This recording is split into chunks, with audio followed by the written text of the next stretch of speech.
Very good morning to all student and welcome to this new channel. तो आज इस 5 minute chemistry में एक छोटा सा टॉपिक डिस्कस करते हैं, that is benzene and it's reaction mechanism. Benzene एक इंपॉर्टेंट कॉन्सेप्ट है, जनरली आप इसको एराइल हैलाइड और उसके रिएक्शन में भी पढ़ते हो। तो ये होता क्या है, जीओसी में आपने इसके कुछ स्ट्रक्चर्स भी पढ़े होंगे, ये बनते कैसे हैं और रिएक्ट कैसे करते हैं। तो आज इसके बारे में पढ़ते हैं। तो सबसे पहले स्ट्रक्चर की बात करते हैं कि बेंजाइन का स्ट्रक्चर कैसा होता है। देखो, all of you know that this is a structure of benzene. ये बेंजीन का स्ट्रक्चर है। बेंजीन के स्ट्रक्चर में 6 कार्बन है और 6 हाइड्रोजन। इसके स्ट्रक्चर को बारे में सब अच्छी तरह जानते हैं और हर एक कार्बन sp2 हाइब्रिडाइज है। तो बेंजीन sp2 हाइब्रिडाइज कार्बन से बना है और all the pi bond are above and below the plane. तो ऊपर और नीचे इलेक्ट्रॉन का क्लाउड रेजोनेंस के थ्रू मूव करता है, बीच में कार्बन और हाइड्रोजन की एक प्लेट जैसी होती है। So this is aromatic compound, highly stable.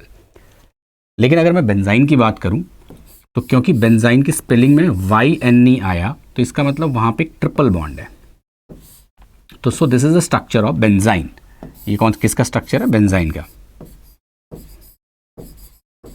अब देखो, बेंजाइन एक इंटरमीडिएट है। इन जनरल आप इंटरमीडिएट उसको कहते हो जो बहुत रिएक्टिव है। अब रिएक्टिव होने का रीज़न क्या है कि वो हाईली अनस्टेबल है। अब अनस्टेबल ऑर्गेनिक केमिस्ट्री में कई रीज़न से होता है, या तो उसमें चार्ज पॉजिटिव है या तो उसमें चार्ज नेगेटिव है, इसीलिए वो ज़्यादा रिएक्टिव है या ऑक्टेट पूरा नहीं कर रहा हो। बेंजाइन एक यूनिक सा कंपाउंड है। रीज़न, कोई चार्ज नहीं है। Each and every carbon is fulfilling it's octet. सारे कार्बन अपने ऑक्टेट को फुलफिल कर रहे हैं, फिर भी एक इंटरमीडिएट है। उसका रीज़न है इसका ये ट्रिपल बॉन्ड का होना। पहला यूनिक चीज़ कि कोई चार्ज नहीं, फिर भी इंटरमीडिएट है। दूसरी यूनिक चीज़, इन जनरल आपने क्या पढ़ा है, अगर कार्बन ट्रिपल बॉन्ड बनाता है तो वो sp2 हाइब्रिडाइज होता है, सॉरी sp हाइब्रिडाइज होता है, हैविंग 2 अनहाइब्रिडाइज ऑर्बिटल। बेंजाइन में इस कार्बन को देखो और आप इस कार्बन को देखो, दोनों ने ट्रिपल बॉन्ड बनाया, उसके बावजूद भी इसकी हाइब्रिडाइजेशन होती है sp2। तो ऐसे स्ट्रक्चर आपने कभी नहीं देखे। ये sp2 कार्बन है लेकिन बॉन्ड ट्रिपल है। तो पहला यूनिक चीज़ ये भी है। अच्छा, अब ये बॉन्ड बना कैसे होगा? तो sp2 का इन जनरल हमने ये भी पढ़ा यार कि जो आप पाई बॉन्ड बनाते हो वो अनहाइब्रिडाइज ऑर्बिटल के ओवरलैपिंग से होता है। बेंजाइन एक ऐसा इंटरमीडिएट है जिसमें ये जो ट्रिपल बॉन्ड है वो हाइब्रिडाइज ऑर्बिटल के ओवरलैपिंग से बना है। इसका स्ट्रक्चर को पहले समझते हैं। मैं इन 2 कार्बन को एलॉबरेट करता हूँ। देखो, इसकी कार्बन की हाइब्रिडाइजेशन मैंने लिखी है sp2 और आपको पता है sp2 का मतलब होता है ट्रायंगुलर प्लेनर। ये हो गया ट्रायंगुलर प्लेनर। इस कार्बन की हाइब्रिडाइजेशन भी मैंने लिखी है sp2, वो भी ट्रायंगुलर प्लेनर। तो इस ऑर्बिटल और इस ऑर्बिटल के बीच में एक हेड टू हेड ओवरलैप है, ये वाला बॉन्ड जिसको आप कहते हो sigma bond. So this is the sigma bond. अब एक अनहाइब्रिडाइज ऑर्बिटल होगा जो अबव और बिलो द प्लेन होगा। ये देखो, अबव और बिलो द प्लेन। और इसने एक नॉर्मल पाई बॉन्ड बनाया जो कि जनरली होता भी है। ये वाला पाई बॉन्ड की मैं बात कर रहा हूँ। मतलब पॉइंट इज दैट कि ये वाला पाई बॉन्ड कैसे बना, क्योंकि उसके पास तो अनहाइब्रिडाइज ऑर्बिटल है ही नहीं। लेकिन अब ये देखो कि इसमें ना एक हाइब्रिडाइज ऑर्बिटल है जो प्लेन में है, ये वाला, और एक हाइब्रिडाइज ऑर्बिटल है यहाँ पे, ये भी प्लेन में है। तो होता क्या है कि इस पे 2 इलेक्ट्रॉन बच जाते हैं। कैसे बचते हैं इसकी बात हम करेंगे। ये वैकेंट ऑर्बिटल होता है और साइड वाइज ओवरलैपिंग से हम बेंजाइन को प्रिपेयर करते हैं। तो बेंजाइन का जो थर्ड बॉन्ड है वो हाइब्रिडाइज ऑर्बिटल के साइड वाइज ओवरलैपिंग से है, इसलिए वो हाईली अनस्टेबल है। तो इसलिए इसको आप इंटरमीडिएट कहते हो। तो सबसे पहली और इंपॉर्टेंट चीज़ है अंडरस्टैंडिंग द स्ट्रक्चर। एक इंपॉर्टेंट चीज़ और, बेंजाइन में ऑल्दो ये वाला एक ट्रिपल बॉन्ड है, स्टिल ये एरोमेटिक है। रीज़न क्या है इसका कि जो एरोमेटिक या रेजोनेंस से पार्टिसिपेट करते हैं वो ये 3 बॉन्ड है, जो अंदर के 3 बॉन्ड है। ये वाला बॉन्ड क्योंकि वो प्लेन में है और बाकी सारे बॉन्ड कहाँ है, अबव और बिलो द प्लेन। तो ये वाला बॉन्ड पार्टिसिपेट नहीं करता रेजोनेंस में, इसलिए एरोमेटिक है। अनस्टेबल क्यों है? क्योंकि साइड वाइज ओवरलैपिंग की वजह से जो बॉन्ड बन रहे हैं वो हाईली अनस्टेबल है, इसलिए बहुत रिएक्टिव है। इसलिए आप इसको इंटरमीडिएट भी कहते हो। इंटरमीडिएट आप ऑर्गेनिक में उन मॉलिक्यूल को कहते हो जिसको आप रेक्टिफाई नहीं कर पाते। रेक्टिफाई का मतलब क्या? आप कभी ये नहीं कह सकते कि मैं किसी रिएक्शन से बेंजाइन बनाऊं और इस कंटेनर में बेंजाइन स्टोर्ड है, आप इसको यूज़ कर लो। वो स्टोर रह ही नहीं सकता क्योंकि उसका लाइफ टाइम इतना कम है कि बहुत जल्दी रिएक्ट कर जाएगा। तो ये ओवरऑल बेंजाइन का एक सिंपल सा इंट्रोडक्शन है। अब बात करते हैं कि ये बनते कैसे हैं। ठीक है, तो बनने का एक सिंपल सा प्रोसेस मैं आपको समझाता हूँ। Let's say we are taking a chlorobenzene. मैंने एक क्लोरोबेंजीन लिया, तो ये बेंजीन है, यहाँ पे क्लोरीन है और इस क्लोरोबेंजीन को मैं रिएक्ट करा देता हूँ NaNH2 के साथ। तो आपको पता है NaNH2 डिसोशिएट करेगा सबसे पहले Na+ और NH2- में। तो क्लोरोबेंजीन दो टाइप के रिएक्शन शो करता है, एक होता है SN1AR, एक होता है SN2AR। अब आपको ये पता है SN2AR में जो न्यूक्लियोफाइल है वो क्लोरीन जिस कार्बन पे लगा उस पर अटैक करता है, but SN2 actually required approximately 350 degree centigrade temperature अगर कोई इलेक्ट्रॉन ड्रॉइंग ग्रुप नहीं लगाया उसमें। तो डाउस प्रोसेस जिसमें आप फिनॉल बनाते हो वहाँ पे आप SN2AR यूज़ करते हो। अब क्या ये NH2 इस कार्बन पे अटैक करके इस क्लोरीन को रिमूव कर सकता है रूम टेम्परेचर में? Answer is no. इसका मतलब है कायदे से तो नो रिएक्शन होना चाहिए। लेकिन NH2 का एक और प्रॉपर्टी है, वो एक स्ट्रॉन्ग बेस्ड भी है। तो होता क्या है कि यहाँ पे जो हाइड्रोजन है ये एज ए बेस इस हाइड्रोजन को एलिमिनेट करता है। अगर इसने H+ ले लिया तो इस कार्बन पे चार्ज क्या है? नेगेटिव। अब मैं सिर्फ उस लोब को दिखाता हूं आपको। तो फर्स्ट स्टेप में NH2 ने हाइड्रोजन को एलिमिनेट किया तो यहां पे 2 इलेक्ट्रॉन रह गए और ये कार्बन हो गया नेगेटिव और यहां बन गई एमोनिया गैस जो कि रिलीज हो गई और इस कार्बन पे लगा क्लोरीन। क्लियर है? ऐसे रिएक्शन की बेस बेंजीन का H को निकाल रहा है बहुत रेयर है। इनफैक्ट आप पूरे जेई के सिलेबस में ऐसे रिएक्शन देखते भी नहीं हो कि बेंजीन का H को कोई बेस एलिमिनेट कर रहा हो। तो बहुत कम रिएक्शन है, अगर हो रहा है तो बेंजाइन जरूर बनेगा। अब देखो होगा क्या, ये क्लोरीन अपने दोनों इलेक्ट्रॉन लेके अगर निकल जाए तो इस कार्बन पे प्लस आएगा। मैं बस समझाने के लिए एक और स्टेप आपको दिखा रहा हूं, ऑल्दो ये स्टेप आपको बुक्स में दिखता नहीं है क्योंकि ये बनते नहीं है, बहुत फास्ट रिएक्शन होती है। तो अगर क्लोरीन अपने इलेक्ट्रॉन लेके चला जाए तो ये लोब वैकेंट हो गया और यहां पे चार्ज क्या है? नेगेटिव। ठीक है, अब ये बन गया Cl-। अब इसमें इस कार्बन पे प्लस चार्ज है लेकिन ये लोब्स ऐसे हैं, ये हेड टू हेड ओवरलैप कर नहीं सकते, तो आप साइड वाइज ओवरलैप ही करेंगे। अब साइड वाइज ओवरलैपिंग को आप पाई बॉन्ड कहते हो, लेकिन pi bond generally unhybridised orbital में होता है, लेकिन एक ऐसे ऑर्बिटल है हाइब्रिडाइज है। तो साइड वाइज ओवरलैपिंग भी बहुत प्रोमिनेंट नहीं होती, इसलिए अनस्टेबल भी है। तो अगर मैं इस नेगेटिव का इस पॉजिटिव के साथ साइड वाइज ओवरलैपिंग कराता हूं तो मेरे को जो प्रोडक्ट मिलते हैं ना वो बन जाते हैं बेंजाइन।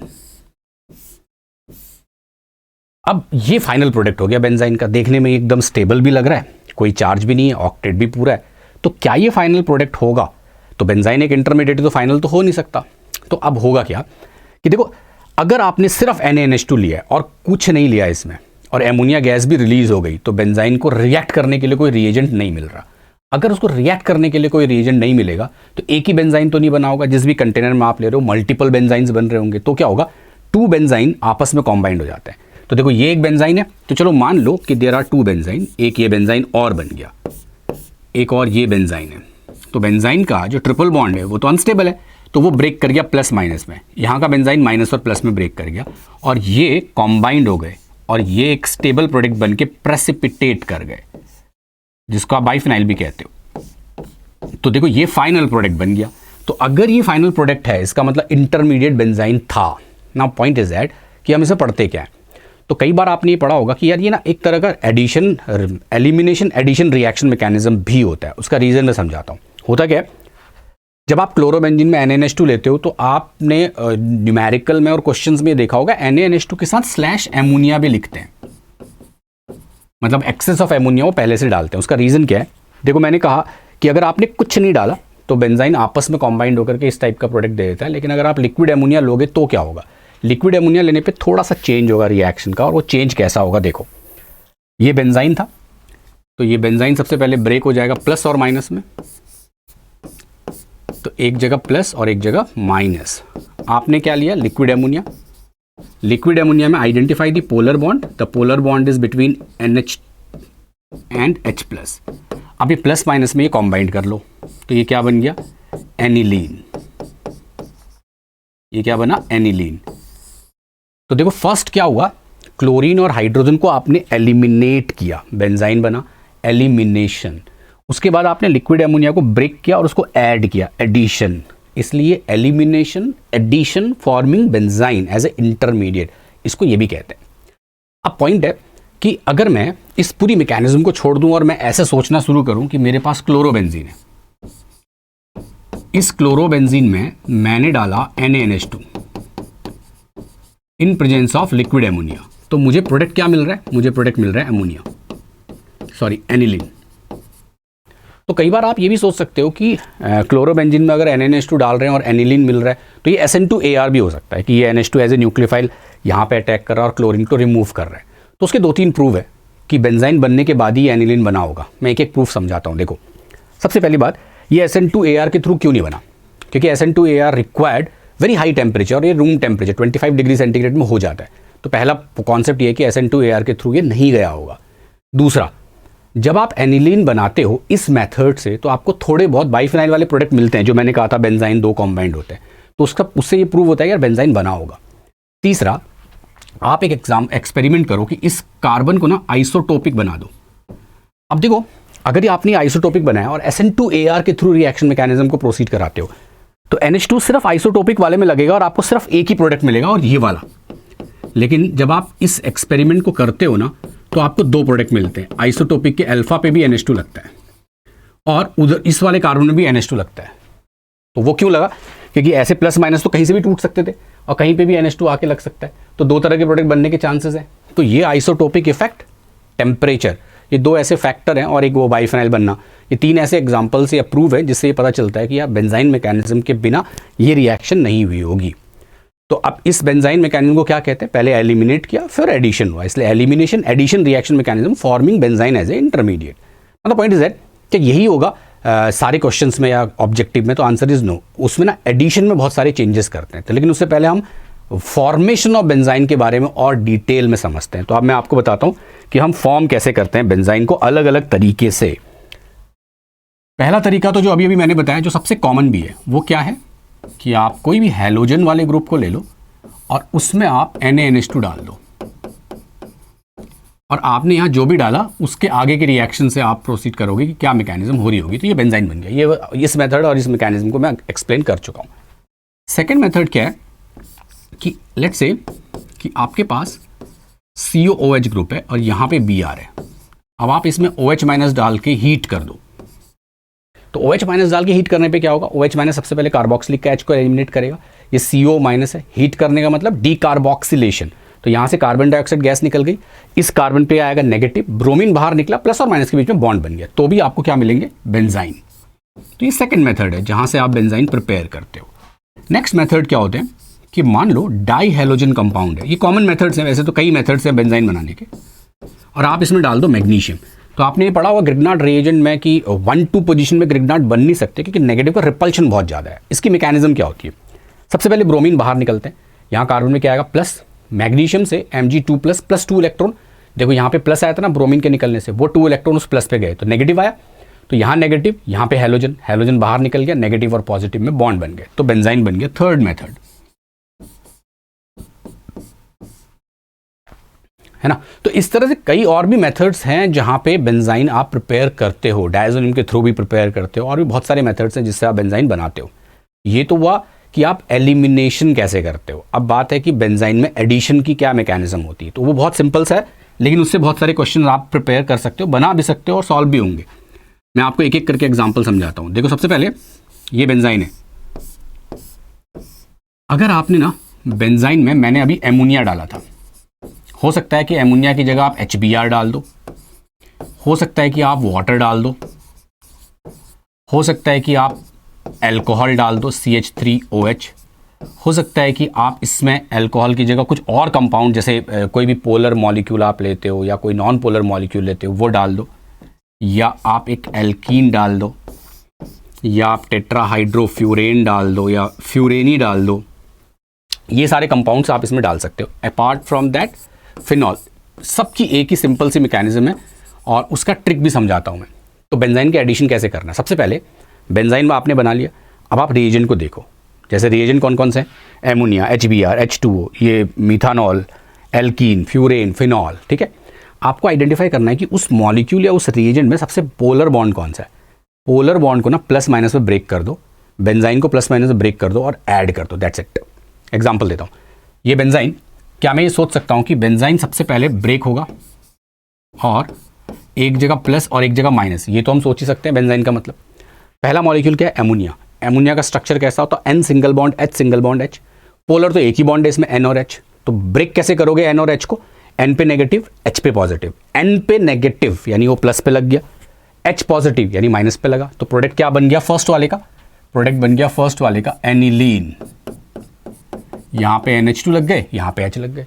अब सिमिलरली HBr के लिए भी सोचो, HBr ब्रेक होगा तो H प्लस और Br माइनस, अब Br माइनस कहां लग गया प्लस पे, तो यहां पे क्या बन गया ब्रोमोबेंजीन। इजी है ना, बस पोलर बॉन्ड आइडेंटिफाई करते चले जाओ। वाटर तो पोलर कौन सा है O और H, तो O और H में कैसे ब्रेक होगा O minus H plus, OH minus कहां लगेगा प्लस में, तो क्या बन गए फिनॉल। देखो मीथानॉल पोलर बॉन्ड, इसमें बहुत सारे बॉन्ड है, आइडेंटिफाई करना पोलर कौन सा है, कौन कौन से बॉन्ड है देखना जरा, CHHHOH।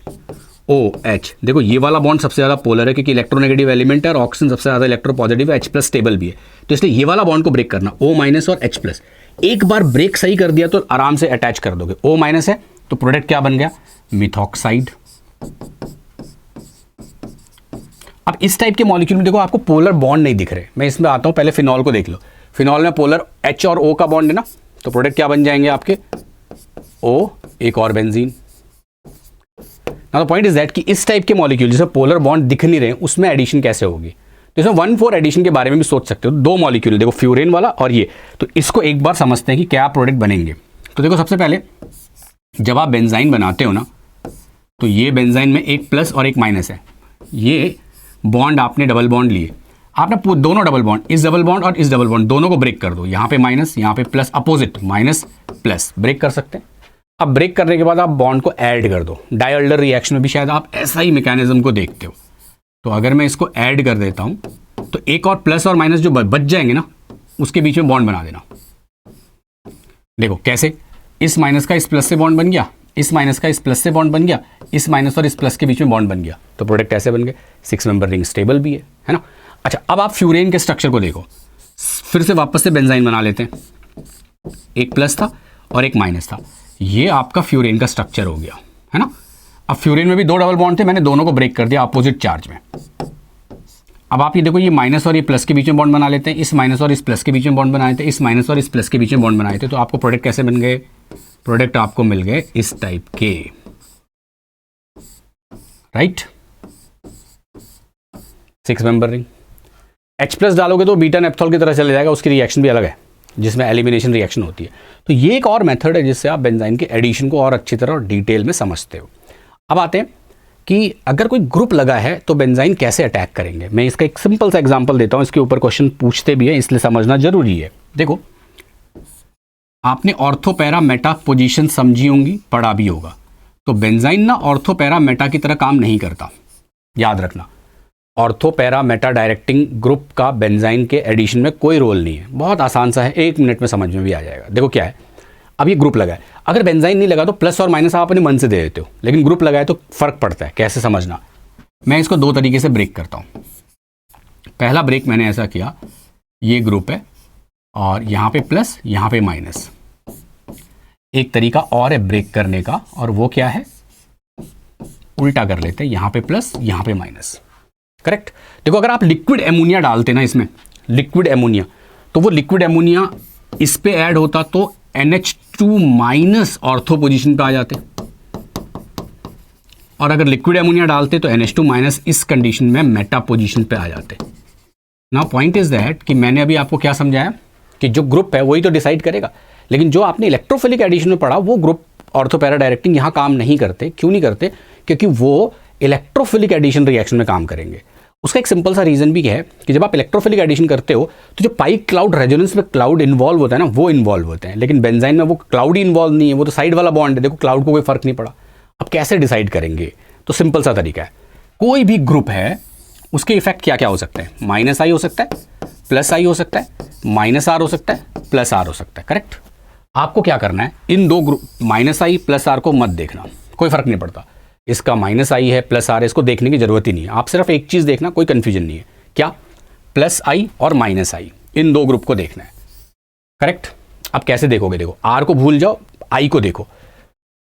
तो अगर ग्रुप का माइनस आई इफेक्ट है, तो माइनस आई का मतलब इलेक्ट्रॉन को खींचता है वो, तो अगर इस ग्रुप का माइनस आई इफेक्ट है, इलेक्ट्रॉन को अपनी तरफ खींचेगा। देखो खींचेगा तो कहां जा रहा है, नेगेटिव, ऊपर। तो ये माइनस आई है तो इलेक्ट्रॉन को खींच रहा है ऊपर, तो वो कहां चला गया, मेटा पे। और अगर इस ग्रुप का प्लस आई है तो वो इलेक्ट्रॉन को पुश करेगा, तो नेगेटिव कहां आएगा, यहां पे, तो प्लस आई है। सिंपल हो गई बात।